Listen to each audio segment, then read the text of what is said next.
Welcome to the Intentional Household Podcast. I am Laura Wilson. Today, we have special guest Sarah Cormack from Families Flourishing. If you've ever wondered why your child struggles with skills like planning, organization, time management, then this episode is for you. Sarah is here to break down how those skills develop as our kids age and how we can better support our kids as they develop. Welcome to the episode, Sarah. Sarah, thank you for being here. Before we begin, why don't you tell us a bit about yourself and your background? Okay, thank you for having me. I'm very excited. My name is Sarah Cormack, and I'm a parent and family wellness coach in North Vancouver. I specifically deal with unique learners and their families and help bridge the gap between home and school.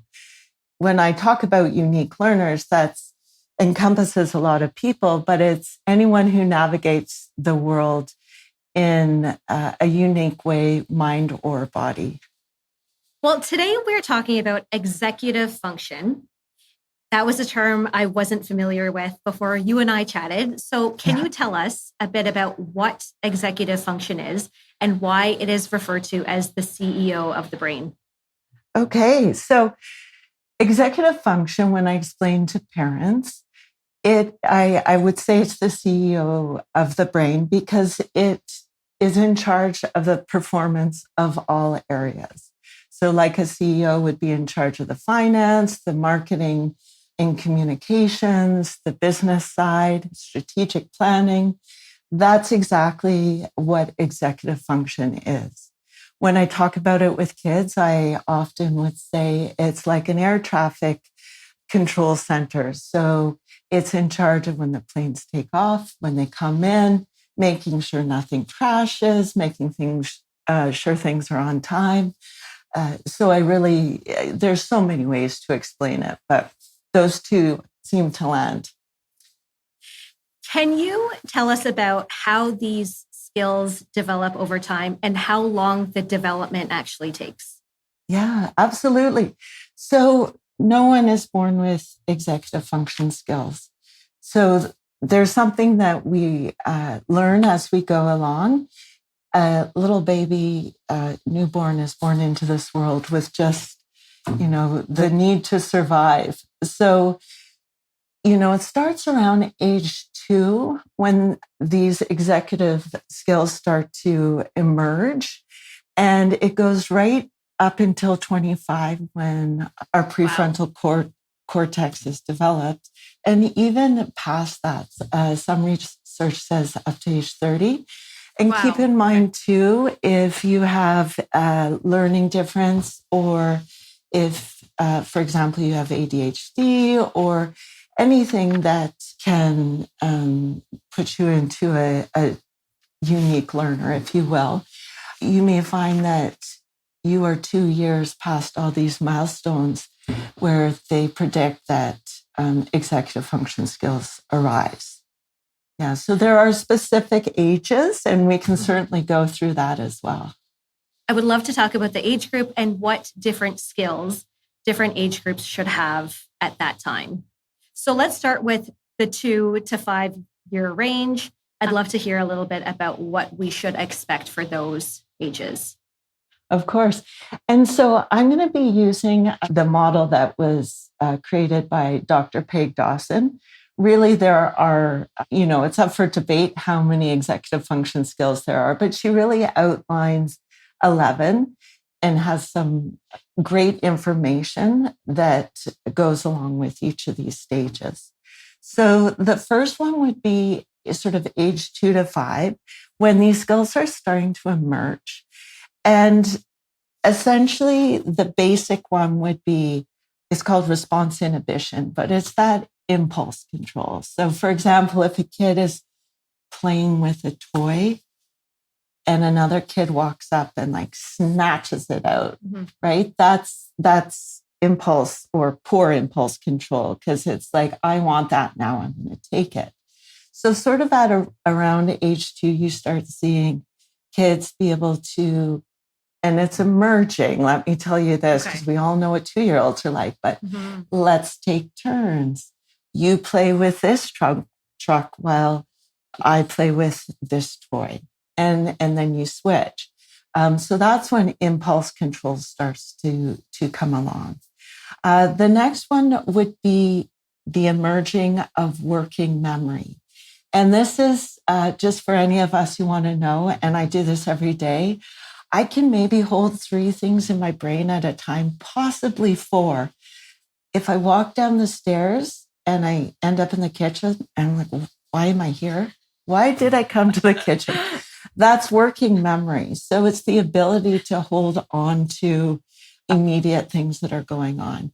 This is a skill that's emerging again at this age, where you can say to your kids, go get me your shoes, please. It's usually one task, possibly 2. Go get me your shoes. They're at the front door. So we start to see those emerge. Or it's dinner time, put away your toys. The next one that's slightly coming in is emotional control. So someone snatches your toy, you hit them, right? What's our, as a parent, like, no, or, however you want to say, gentle hands, we don't hit. It's the ability to be able for that child to, on impulse, to be able to start controlling that reaction. And so those are starting to emerge as well. So that's 2 to 5. That's before they would hit kindergarten. So my question for those 3 is whether we as parents can do any sort of strategies to help lay the groundwork so that those skills develop in a manner we want them to develop as they age. So some of those strategies that, or maybe not strategies, but say reactions that the parents were having, are those the strategies, or are there other strategies that we can be doing to support them? I love it. And I love that you just said reaction, because as parents, it's a knee-jerk reaction sometimes, right? And as a parent, we want to be a guide, and especially when they're young. Obviously, you're making sure that no one's getting hurt, or that safety is of paramount, and you're trying to model skills.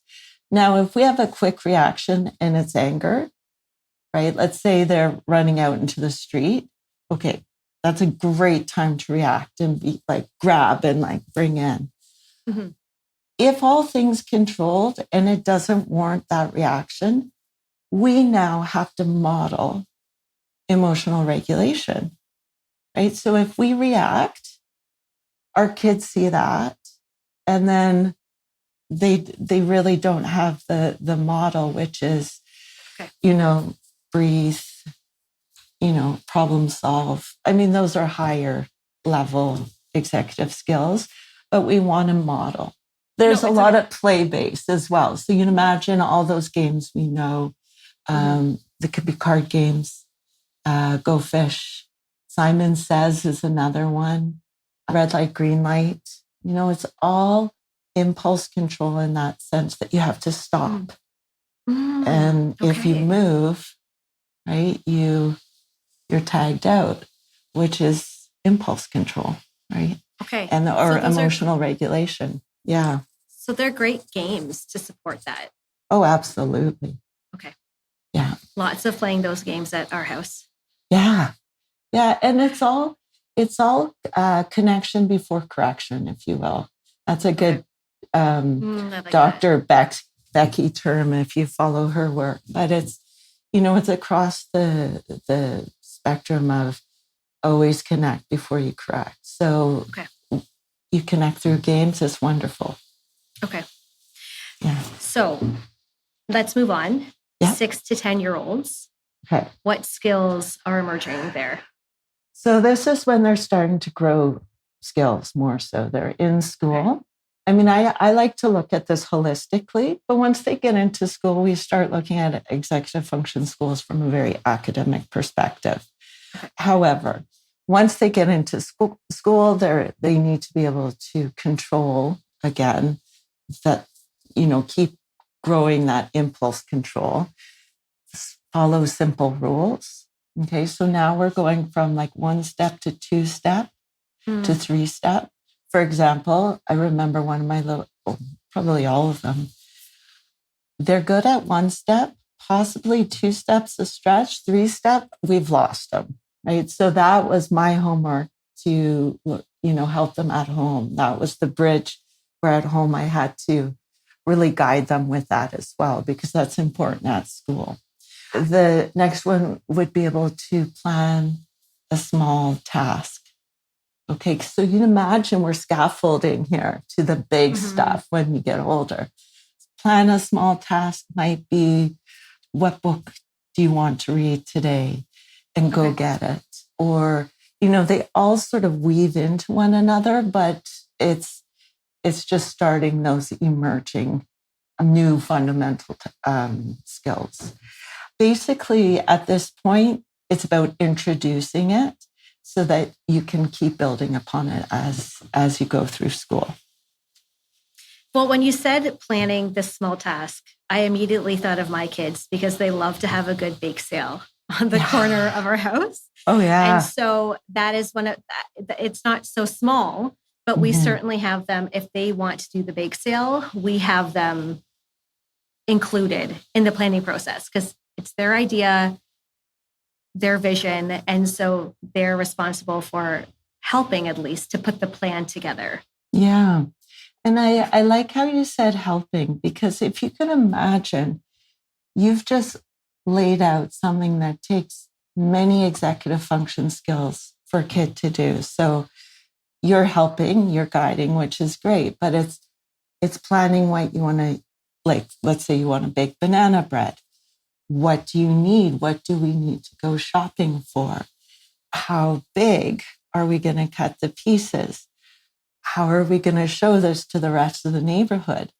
So for a kid that's developing and their skills are developing sort of on cue, that's great, right? And we all know those kids who are super excited. For the other kids, it's overwhelming and they may be like, oh, and then they don't want to engage in it, or they think it's a dumb idea. And then as a parent, we might be like, well, what do you mean it's a dumb idea? It's a family thing, or we thought we'd save the money and go to the zoo or whatever it is. Instead of looking at that behavior where the kid is like, oh, this is dumb, and reprimanding it, you would get curious and be like, okay, what skill might be lagging that the kid is looking to call this dumb? Because dig deep. Dig deep, right? Don't take first offense. Dig deep and be like, oh, maybe that child just needs to be the one in charge of what are we selling? And then all the other thing, might be up to those other planners who are good at it, or you help with those next stages. Yeah. Usually when you have an emotion come out, dig deep. Okay. That's something I need to do more of. So a bake sale, I mean, that's certainly something that's optional, but things like getting ready for school, doing homework, they are not optional. No. But that can be a very challenging task for some kids to get through. Do you have any strategies on how we as parents can support them through that? Oh, absolutely. And I share this one because I struggled with it too. So this is absolutely no judgment on any parent because life is crazy. When I'm disorganized, I tend to get more upset when my kids are. So, for example, let's say the morning's not running well.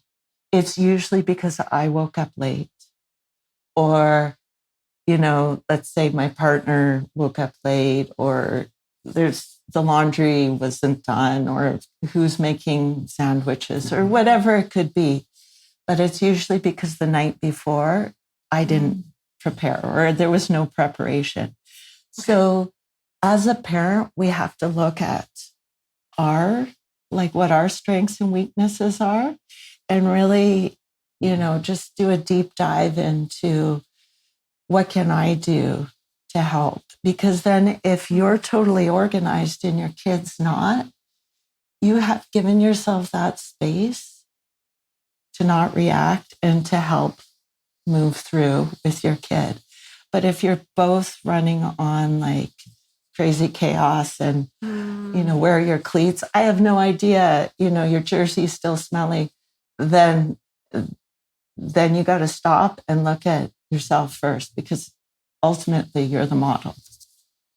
Got it. Because if we are struggling, then they certainly are struggling. Oh, yeah. Yeah. Okay. And it's a hard pill to swallow sometimes, because as parents, we want our kids to do. And how are they supposed to do that if they're not sure what that looks like? So basically putting that structure, that routine, setting yourself up for success so that you really are on top of things. Yeah. Kind of not falling behind so you can stay on top of it. And then you're role modeling the being prepared and not rushed. And then they feel that from you as well. Yeah, they feel your calm presence. You're not losing. I mean, we all lose it. And I know we talked about this before, like parenting's an imperfect endeavor, but at least if we give ourselves a leg up, then, we're going to be calmer in their presence. And when they go up with emotions, we come down and co-regulate. Yeah. Okay. Really putting ourselves first, so we take care of ourselves so that we can be in a state to handle them and what comes our and their way. Absolutely. Absolutely. It seems so counterintuitive to be like, make sure, your oxygen mask's on first, but it has to be, or else you're not going to be much help to your kid. Okay. Yeah. Love that.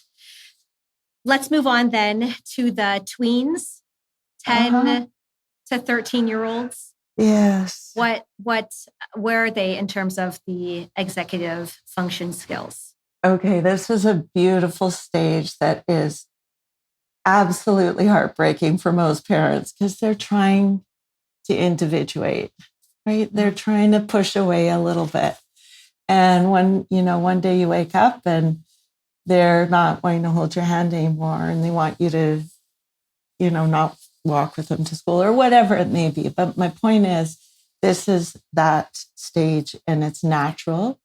And so this is when we need to listen a lot and give them a bit of autonomy, because that's what they're asking for. And again, with that emotional regulation, usually if you dig under, it's because they're trying to become who they are, individuate, and you're controlling it too much. So at this stage, again, they're developing skills more so. It's not just they're growing it, but they're sort of getting into that stage where they're making it their own. So we're still working on those fundamental skills, which are response inhibition, working memory, emotional control. We start working on flexibility at this point. And flexibility is, it's a hard one. It's hard for adults too, if we never, learned it or were modeled. Life changes. There's always got to be a plan B. And when you butt heads, most often it's because there's no flexibility as well. So this is when that skill is starting to emerge. And there's many strategies to create flexibility. But again, as I just mentioned, plan A, plan B. Okay. So, Friday night's coming. I know you hope to go to the movies. May not work. What's your plan B? And preemptively do it. So when the time comes, you have another plan if the first plan falls through. And then also at this stage, task initiation. So your kid is independently wanting to go to the movies. So sets it up with their friends, chooses a movie, maybe knows how to get there on the bus. If that's not comfortable, asks a parent for a ride. They're starting to not only come up with ideas, but to follow through. Wow. That's a tough one when you're a parent who, you have this system in place that you want to maintain, and they love pushing back, and you want to give them some space, but you don't want to come off as too controlling. Yeah. And so in this case, it's a challenge, I imagine, to have that plan B, because plan A wasn't even your plan. They've approached you with plan A, and then you have to quickly respond with potentially your plan B. Which is not always going to be taken well. So again, giving them a bit of autonomy. Hey, this is what I think a plan B should be, but I want your input. Okay. You tell me what you think it should be, and let's find a compromise between you and me. So we both get a little bit of what we want. Yeah. And I think, again, that's not controlling, and it's collaborating, which is huge at this age. Yes. Okay. I mean, because everyone wants to be heard and have their input. So this is your way of being able to seek their input and then kind of work together on the solution.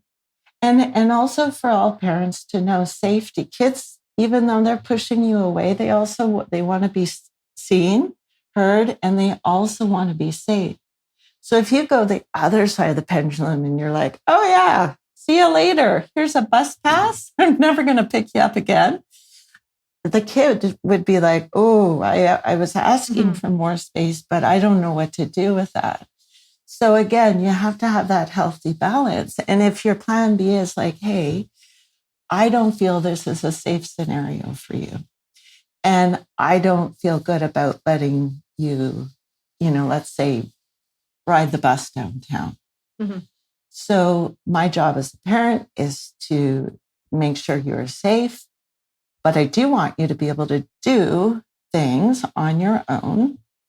So let's create something that works for us. And then that kid feels safe, seen, and heard at the same time. It's like, okay, my parents haven't just let me do whatever I want.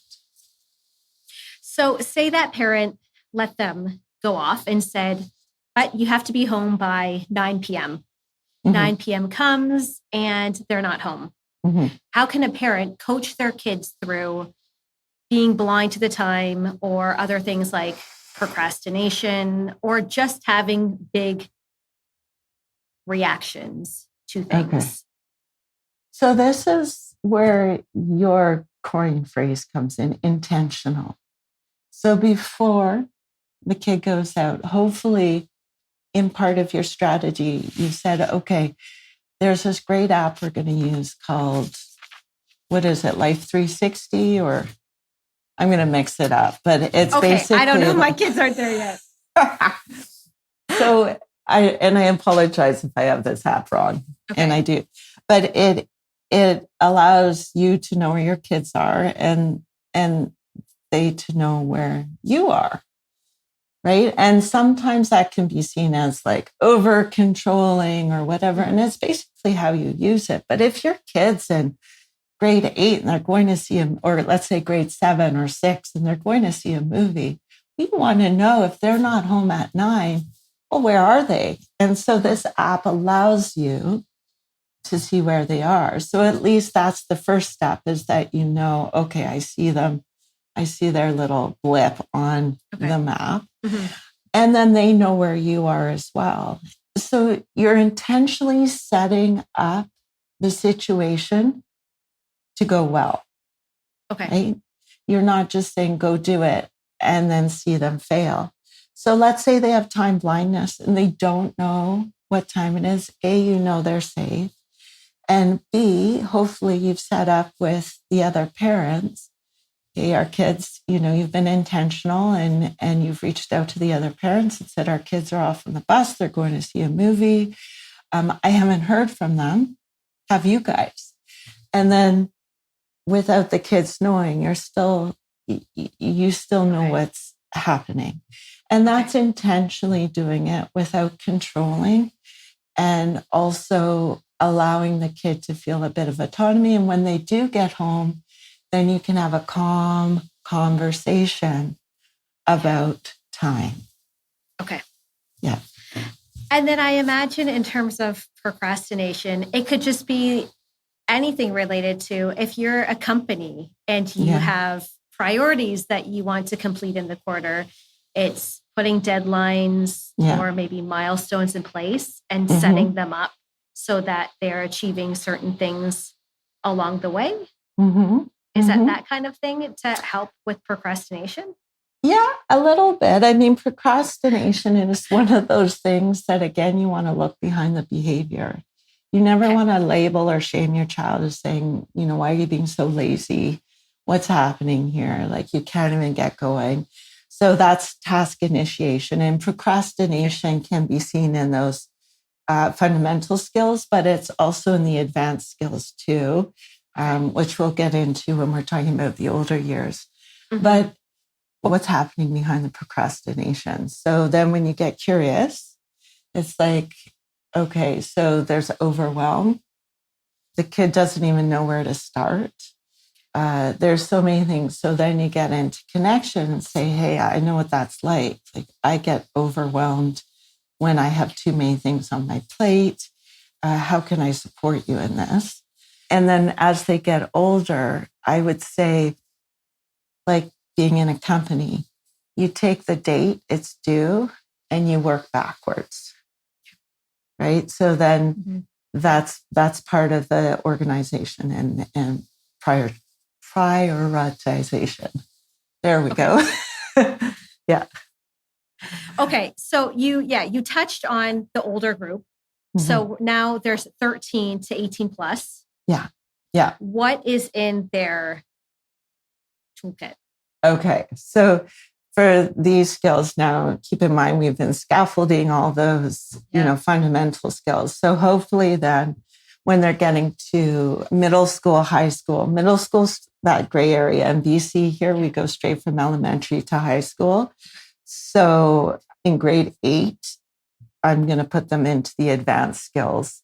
And that would be like planning prioritization. So knowing what has to be done first, right? So if there's 3 things to do, what's the number one thing you have to start with? So that's a huge one.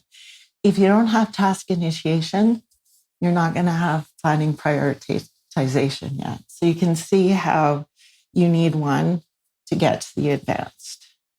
Like, if you can't even get started, how are you even going to come up with a plan? Well, I'm just thinking about how valuable this is, because I think I have younger kids, and I think we expect a lot of them. Oh, yeah. And what I'm expecting of them, they may have many years before they're there. And so being able to understand the different milestones and where they should be and what you should realistically expect of them, that's incredibly helpful for people, because we put a lot on our kids. We do. And I think of anybody who's a firstborn, if they're siblings after, you put a ton on them, especially if kids are close together, you're needing help. Speaking from experience, my oldest was incredibly good at all these things, basically was like older before their time, but struggled with flexibility. But before, if you just see that, that's just who they are. That's their personality trait, which is true too. It's what makes them totally tenacious. But that's a hard sell when you don't want to do anyone else's plan, or if you're with friends and you're not willing to bend a little. That's when you realize you're like old soul organized child that came out of the womb, already 30, is not that. They're still a little kid, right? And they still need to learn those fundamental skills. And it's not laying too much on them, which is huge as well, because no kid wants to grow up before their time, if can be helped. So moving on to the advanced skill then, like when we have planning and prioritization, the next one would be organization. What do I need to do in order to get this plan going? Okay, so that's like a messy desk. Kids doing homework on their bed where they sleep. Like a lot of times, choose your battles as a parent, but it's like, okay, just take all the stuff off your desk and let's put it in a laundry hamper and put it in the hallway so that you can do your homework with a clear desk. And then we'll go back to that crazy like laundry hamper full of stuff and I'll help support you. And we'll put that into, we'll create an organized way. Clutter creates clutter.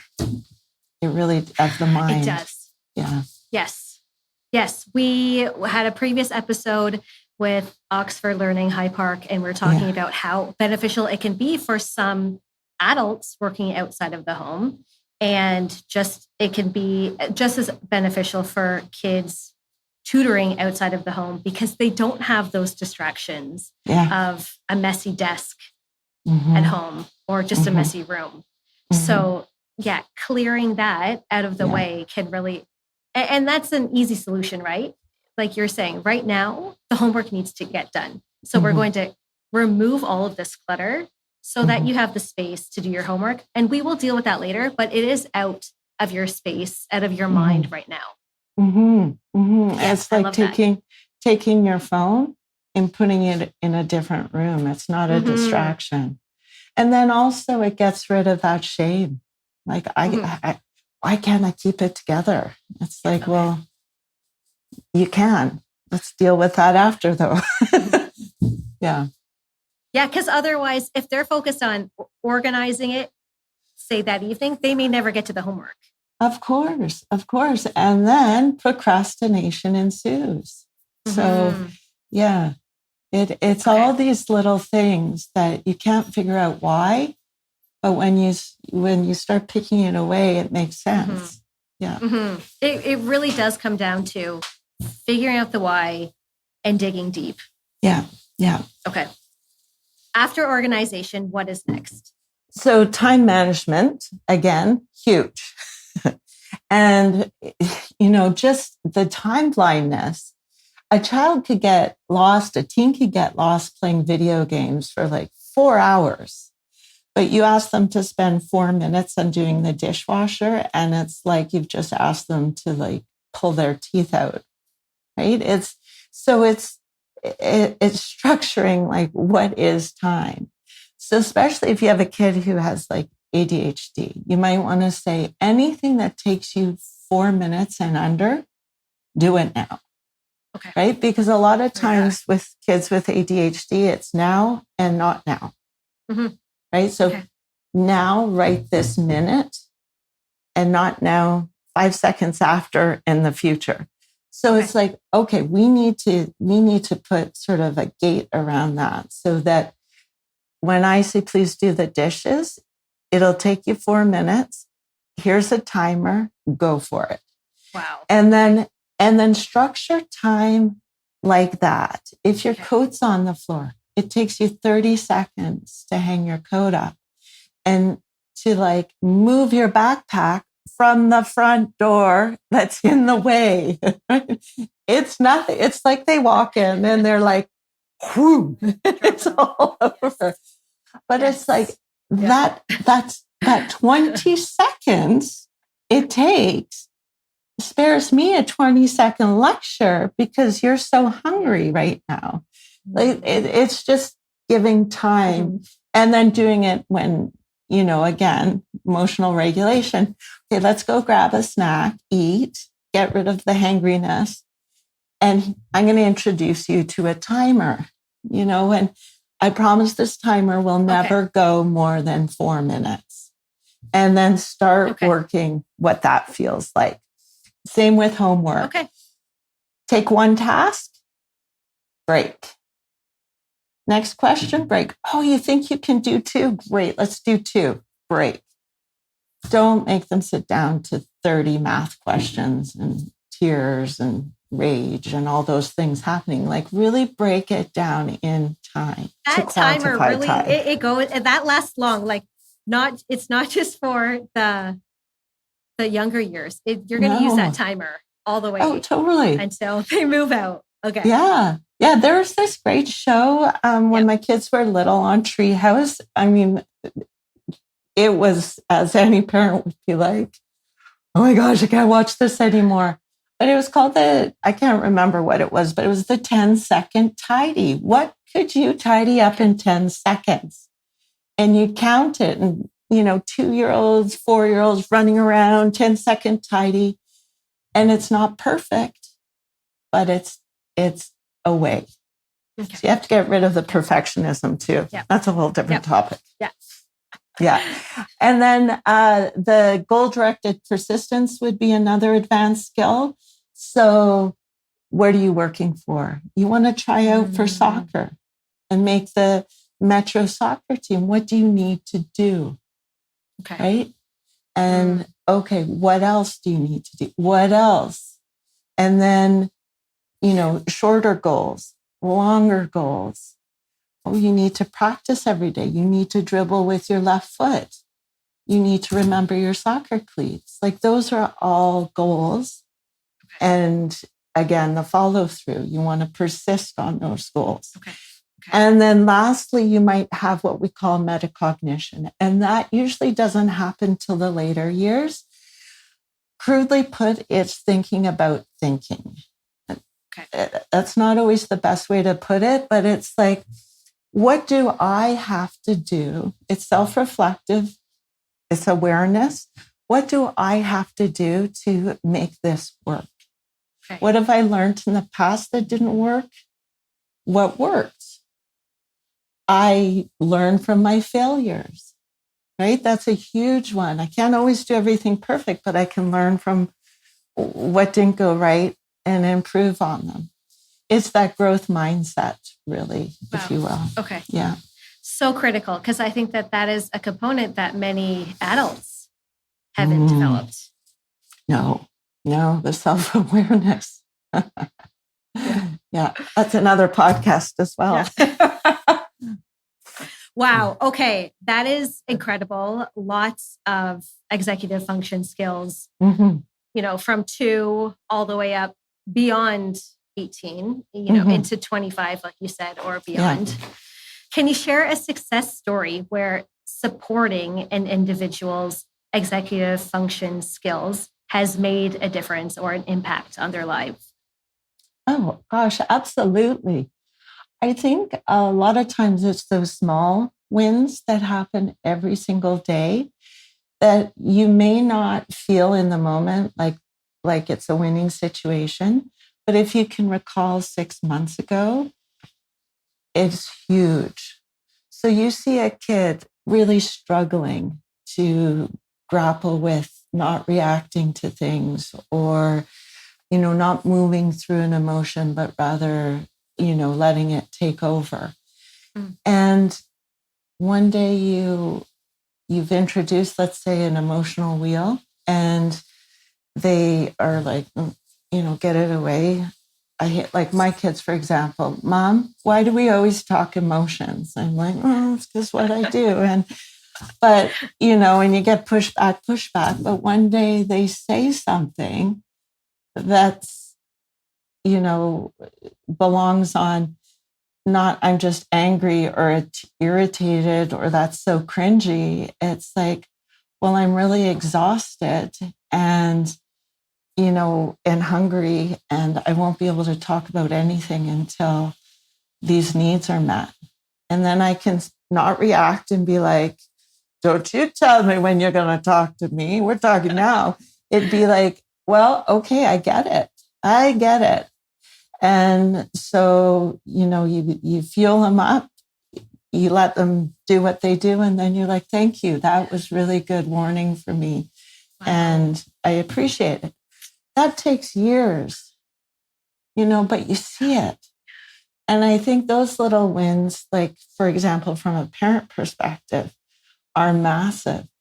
From a coaching perspective or in the realm of what I do, I see that all the time with little kids in school. So especially the little ones that don't want to go to school. And then by the end of the year, they're excited.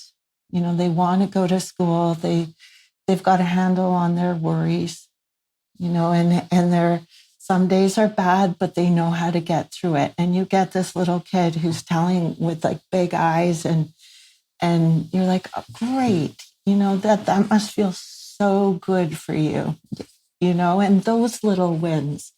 And from a teenage perspective, it would just be that initial buy-in takes a while, right?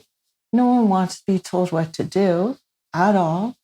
And when you come in and you're not a parent or guardian, but you're a trusted adult and you can relate to them and help them get where they would like to go. Again, it's baby steps, but it's incredible. And you see that with their IEPs as it changed through the years, with their goals on their IEPs, so individual education plans. And they can see it too, and they take pride in it. So, wow. Yeah, I can imagine. Yeah. Sarah, thank you so much for being here. I learned so much from you. Oh, my pleasure. And I would love, you know what? I think that we will get this as a handout so that parents can see exactly when those executive function skills are developing and for the certain ages, because that would be incredibly helpful for parents to see and definitely for myself as well. So thank you so much, Sarah. Oh, my pleasure. As you said, there'll be information for you. I have lots of resources. If you want any more information, you can go to my website, which is Families Flourishing. .ca. I have an Instagram at Families Flourishing, Facebook, all the socials. But if you want more information, asking questions, just send me an email and I'd be happy to help.